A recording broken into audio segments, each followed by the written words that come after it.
আমরা তো জানি জন্মদিন উদযাপন করা জায়েজ নেই, কিন্তু আমরা দেখলাম বন্যা দুর্গত ক্যাম্পে শিশুর জন্ম উপলক্ষে আসন্না ফাউন্ডেশন ভালো খাবার আয়োজন করেছে। এটা কিভাবে জায়েজ হতে পারে? শনিবার আর বুধবার নাকি নখ কাটা যায় না, এটা কি সত্য? ঘুমানোর জায়গায় নামাজ পড়লে নামাজ হবে কিনা? ভাদ্র মাসে মেয়ে বিয়ে দিলে অমঙ্গল হয় বলে গ্রামাঞ্চলে শোনা যায়, এটা কি সঠিক? আমাদের এলাকায় কিছু মানুষ বলে কবরে মাটি দিলে তিনি 3 মুষ্টি দিতে হবে, এর কম দেওয়া যাবে না, এটা কি ঠিক? 4 রাকাত নামাজ ভুলে 3 রাকাত পড়ে সালাম ফিরিয়ে ফেললে করণীয় কি? কোন মহিলা অন্তঃসত্ত্বা থাকা অবস্থায় তার কোনো আত্মীয় মারা গেলে তাকে দেখতে দেওয়া হয় না, এতে নাকি মৃত ব্যক্তির কষ্ট হয়। আসলে কি অন্তঃসত্ত্বা অবস্থায় মৃত ব্যক্তিকে দেখার পরে নিষেধাজ্ঞা আছে? জোহরের সুন্নতের 3য় রাকাতে থাকা অবস্থায় জামাত শুরু হয়ে গেলে করণীয় কি? চলুন তাহলে আর বিলম্ব না করে আমরা প্রশ্নোত্তর আলোকিত প্রবেশ করি। আমাতুল্লাহ আফরোজ আপনি লিখেছেন শনিবার আর বুধবার নাকি নখ কাটা যায় না, এটা কি সত্য? নখ কাটার নির্দিষ্ট কোনো দিনক্ষণ নাই যে এই সময় নখ কাটতে হবে বা এই সময় নখ কাটা যাবে না। সারা সপ্তাহের যে কোনো সময় যে কোনো দিন রাতে দিনে আপনি নখ কাটতে পারবেন। শুক্রবার নখ কাটাকে কেউ কেউ মুস্তাহাব বলেছেন, কোন সালাফের আমল রয়েছে। এর বাইরে আসলে এটাকে সুন্নাহ বা ওই দিনই কাটতে হবে এমন কোনো বাধ্যবাধকতা নেই, আর নিষেধাজ্ঞা তো কোনো দিনের জন্যই নাই। বিধায় শনিবার বুধবারে নখ কাটা যাবে না মর্মে কথা যদি কেউ বলে থাকেন, সেটি নিছকই কুসংস্কার এবং দলিলবিহীন একটি কথা। এমনি আমজাদ হোসেন আপনি লিখেছেন ঘুমানোর জায়গায় নামাজ পড়লে নামাজ হবে কিনা? যে জায়গাটা আপনি ঘুমিয়ে থাকেন বা শুয়ে থাকেন বা যেটা আপনার শোবার ঘর, শোয়ার জায়গা, সেখানে নামাজ পড়েছেন, যদি পবিত্র হয়, পাক হয়, নামাজ হয়ে যাবে, কোনো অসুবিধা নেই। তবে নামাজের যাতে মনোযোগ থাকে সেরকম জায়গা থাকা উচিত। ধরুন সেখানে ঘুমানোর জায়গা, সেখানে হয়তো কালারফুল নানা বিছানা টিছানা আছে, সেটা আপনার মনোযোগ নষ্ট হতে পারে। এরকম হলে সেখানে বিছানা বিছিয়ে নিবেন, জানামাজ বিছিয়ে নিবেন, বা এমন কিছু বিছিয়ে নিবেন যে আপনার মনোযোগকে নষ্ট না করে। এমডি মুস্তাফিজুর রহমান লিখেছেন তেলাওয়াতের সেজদার বিধান কি? যদি সেজদা না করা হয় তাহলে কি গুনাহ হবে? ভাই মুস্তাফিজুর রহমান, তেলাওয়াতের সেজদা দেওয়া ওয়াজিব। আপনি কোরআন কারীমের সেজদার যে আয়াতগুলোতে সেজদা বিষয়ক নির্দেশনা রয়েছে এবং তার পাশে সেজদা লেখা আছে, এগুলো তেলাওয়াত করলে আপনাকে সেজদা দিতে হবে। আর সেজদা যদি আপনি না করেন, যেহেতু ওয়াজিব, অতএব ওয়াজিব তরকের গুনাহ হবে। জান্নাতুল ফেরদাউস লিখেছেন কোন মহিলা অন্তঃসত্ত্বা থাকা অবস্থায় তার কোনো আত্মীয় মারা গেলে তাকে দেখতে দেওয়া হয় না, এতে নাকি মৃত ব্যক্তির কষ্ট হয়। আসলে কি অন্তঃসত্ত্বা অবস্থায় মৃত ব্যক্তিকে দেখার পরে নিষেধাজ্ঞা আছে?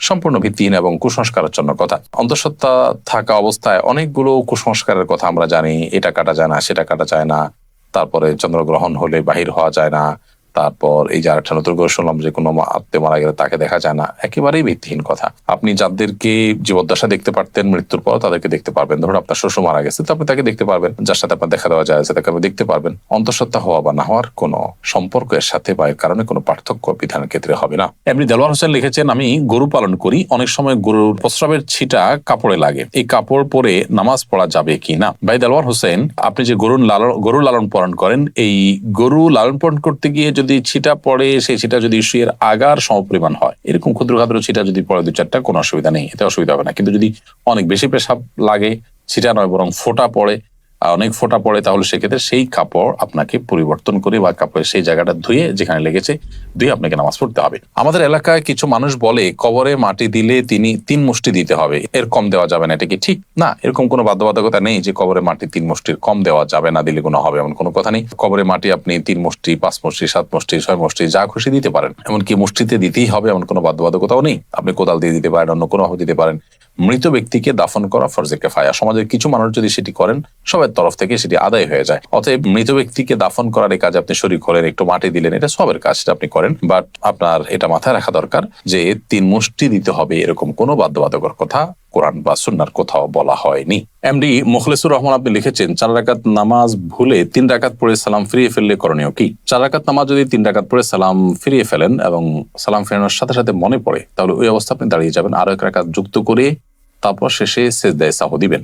ইনশাআল্লাহ তাতে আপনার সালাত আদায় হয়ে যাবে। যদি সালাম ফেরানোর পর কথাবার্তা বলেছেন, উঠা বসা করেছেন, বা সালাত ভঙ্গকারী কোনো কিছু হয়েছে, হাঁটাচলা করেছেন, এরপরে আপনার মনে পড়েছে, তাহলে ওই সালাত পুনরায় আপনাকে আদায় করতে হবে। অর্থাৎ হাঁটাচলা করেছেন, উঠা বসা করেছেন, কথাবার্তা বলেছেন, এরপর আবার 1 রাকাত প্লাস করে সেজদায়ে সাহু দিলে কিন্তু আর হবে না। 4 রাকাত সালাতকে 3 রাকাত আদায় করেছেন, করে সালাম ফেরানোর সাথে সাথে মনে পড়লো, বা সালাম ফিরিয়েছেন, কোনো সালাত ভঙ্গকারী আর কোনো কাজ করেননি, মনে পড়েছে, তাহলে তৎক্ষণাৎ তার সাথে আরো 1টি রাকাত যুক্ত করে সেজদায়ে সাহু দিবেন, সালাত হয়ে যাবে ইনশাআল্লাহ তাআলা।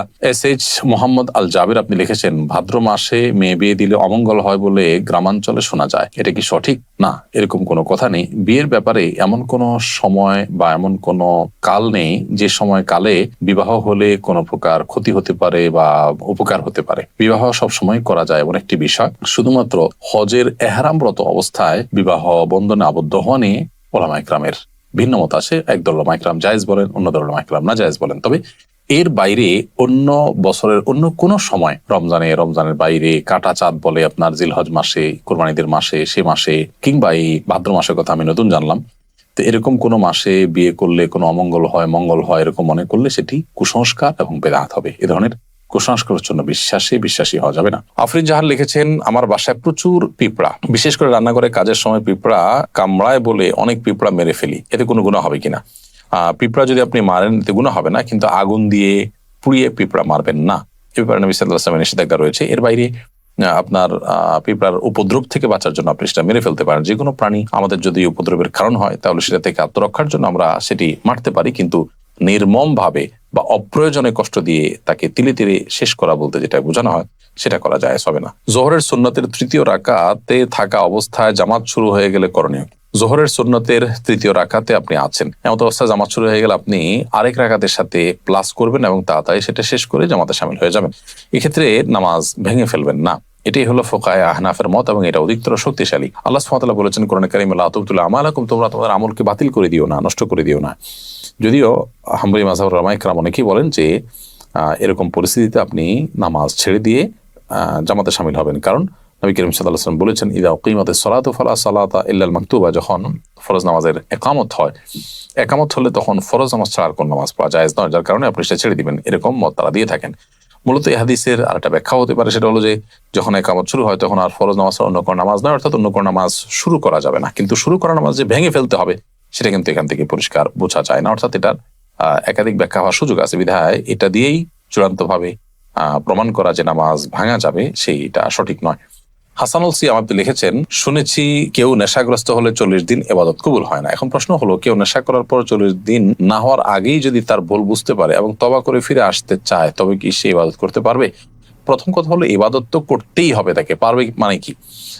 ইবাদত করতে শুধু পারবে না, ইবাদত করাটা তার জন্য আবশ্যক। 40 দিন ইবাদত কবুল হবে না এই ভেবে তিনি যদি 40 দিন নামাজ পড়া বাদ দিয়ে রাখেন, তাহলে তো ডাবল গুনাহ হবে তার। কবুল না হওয়ার দুইটা অর্থ আছে, একটা অর্থ হলো যে বিশুদ্ধই হবে না, আরেকটা হলো যে ইবাদত করেছেন সেটা কাগজে কলমে বিশুদ্ধ হয়েছে, বাট আল্লাহ তাআলার কাছে সেটা অ্যাকসেপ্টেবল হবে না। তো এখানে নেশাগ্রস্ত হলে 40 দিন ইবাদত কবুল হবে না মানে দ্বিতীয়টা উদ্দেশ্য, অর্থাৎ আপনি সঠিকভাবে যথাযথভাবে করে থাকলে আপনার নামাজ হয়ে গেছে, বাট আল্লাহর কাছে সেটা কাউন্টেবল হবে না, অ্যাকসেপ্টেবল হবে না। এখন প্রশ্ন উঠতে পারে, আল্লাহর কাছে অ্যাকসেপ্টেবল না হলে করে লাভ কি?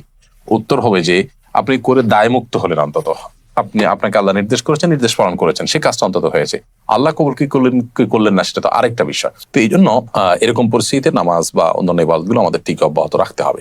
আমরা তো জানি জন্মদিন উদযাপন করা জায়েজ নেই, কিন্তু আমরা দেখলাম বন্যা দুর্গত ক্যাম্পে শিশুর জন্ম উপলক্ষে আসন্না ফাউন্ডেশন ভালো খাবার আয়োজন করেছে। এটা কিভাবে জায়েজ হতে পারে? দেখুন, প্রথম কথা হলো যে শিশুর জন্মের দিনটি, যে দিনে সে জন্মগ্রহণ করেছে, এই দিনটিতে বাবা মা, আত্মীয় স্বজন সবাই আনন্দিত, এবং সেই দিনে আনন্দিত হয়ে তারা যদি ভালো খাবার খান, মিষ্টি কিনেন, এটা না জায়েজ পৃথিবীতে কেউ কোনোদিনই বলেনি। শিশুর জন্মের দিনে ভালো খাবার ব্যবস্থা করা আর প্রতি বছর জন্মদিন উদযাপন করা, কেক, মোমবাতি সহ, যেগুলোর প্রত্যেকটার আলাদা আলাদা ধর্মীয় ব্যাখ্যা আছে। কেক কেন ব্যবহার হয় জন্মদিনে, অন্য কোনো কিছু থাকতে কেক কেন, মোমবাতি কেন জ্বালানো হয়, এগুলো নিয়ে আপনি যদি একটু সোশ্যাল মিডিয়াতে অথবা আপনি গুগলে যদি সার্চ করেন তাহলে দেখতে পারবেন যে এর পেছনের রহস্যগুলো কি।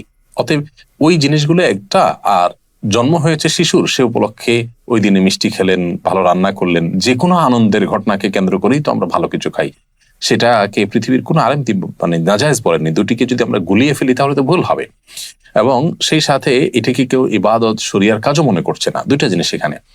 জন্ম দিবস উদযাপন যেটি বছর বছর হয়ে থাকে, সেখানে যে সমস্ত আইটেমের প্রয়োজন হয় সেগুলো অগ্নি পূজকদের বিভিন্ন বিশ্বাস থেকে এসেছে, তাদের কৃষ্টি বা কালচার।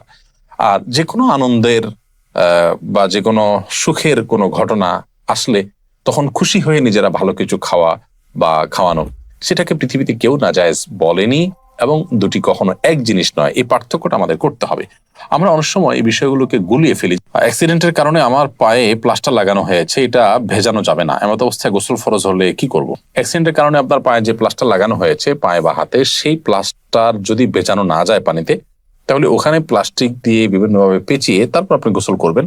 আর যদি সেখানে প্লাস্টিক দিয়ে পেঁচিয়ে গোসল করলেও পানি লেগে যাওয়ার আশঙ্কা থাকে, তাহলে কোনোভাবে কোনো কিছুতে রেখে উঁচুতে কোনোটা মোড়াতে বা কিছুতে রেখে এরপর আপনি আলতো করে পানি দিয়ে বাকি শরীর ধোবেন এবং সেই ব্যান্ডেজের জায়গাটা বা প্লাস্টারের জায়গাটা ভিজা হাত দিয়ে উপর দিয়ে আপনি মুছে